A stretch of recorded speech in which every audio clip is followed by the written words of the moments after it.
saya akan menyampaikan tentang teks berita. Apa sih itu teks berita? Teks berita adalah teks yang menyampaikan kabar atau informasi mengenai peristiwa faktual dan aktual kepada masyarakat. Faktual artinya sesuai fakta dan tidak mengada-ngada. Dibuktikan dengan adanya keterangan dari orang-orang yang terlibat pada peristiwa tersebut dan bersumber dari keterangan warga setempat serta bukti pendukung seperti foto atau video di lokasi kejadian. Lalu aktual. Aktual artinya hangat atau baru saja terjadi. Berita harus disampaikan secepat mungkin supaya informasinya nggak basi. Lalu teks berita mempunyai tujuan dan fungsi. Apa sih tujuan dan fungsinya? Tujuan atau fungsi teks berita yaitu memberikan informasi terkini dan terpercaya untuk masyarakat, juga berfungsi sebagai dasar pengambilan keputusan. Selanjutnya adanya unsur-unsur teks berita. Terdapat 6 unsur, yaitu 1. Apa atau what, menjelaskan peristiwa yang terjadi. 2. Di mana atau where, digunakan untuk memberitahu lokasi peristiwa tersebut terjadi. 3. Kapan atau when, untuk menjelaskan waktu terjadinya peristiwa. 4. Siapa atau who, menjelaskan orang-orang yang terlibat pada peristiwa tersebut, bisa pelaku, korban, atau saksi mata.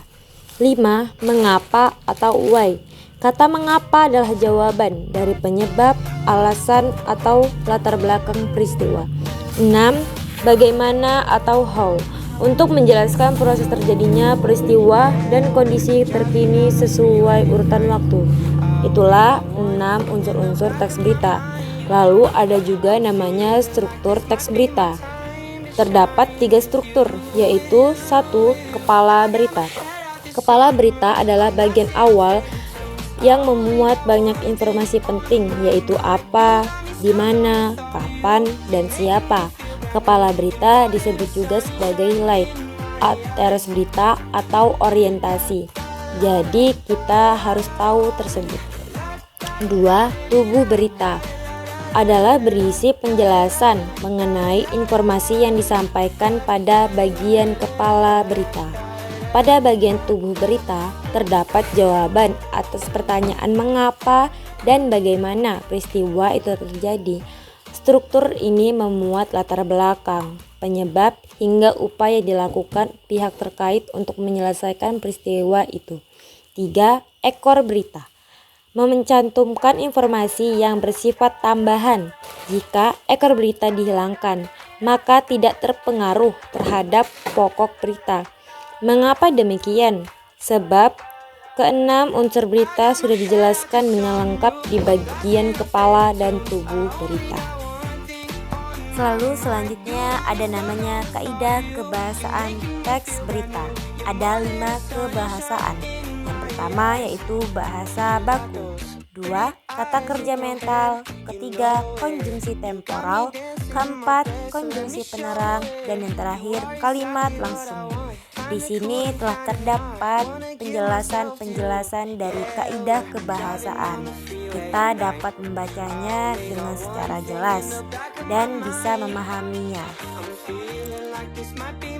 Lalu setelah semua penjelasan itu, kita masuki materi terakhir, yaitu jenis-jenis teks berita.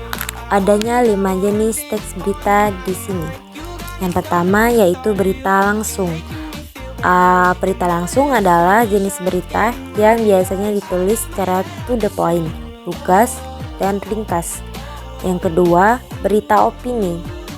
Berita opini atau pendapat adalah berita yang berisi laporan pandangan seseorang mengenai suatu hal, ide kreatif, atau pemikiran, komentar terhadap sesuatu yang penting. Lalu yang ketiga yaitu berita interpretatif, adalah berita yang dikembangkan melalui pendapat atau penilaian wartawan berdasarkan fakta yang ada. Yang keempat, berita mendalam adalah berita yang dikembangkan berdasarkan pendalaman dari suatu peristiwa. Unsur berita yang ditekankan pada jenis ini adalah mengapa atau why, bagaimana atau how, dan so what. 5. Berita investigasi, yaitu adalah berita yang dikembangkan berdasarkan penyelidikan atau penelitian dari berbagai sumber yang ada. Itulah semua materi yang telah saya sampaikan. Lalu di sini terdapat beberapa contoh teks berita.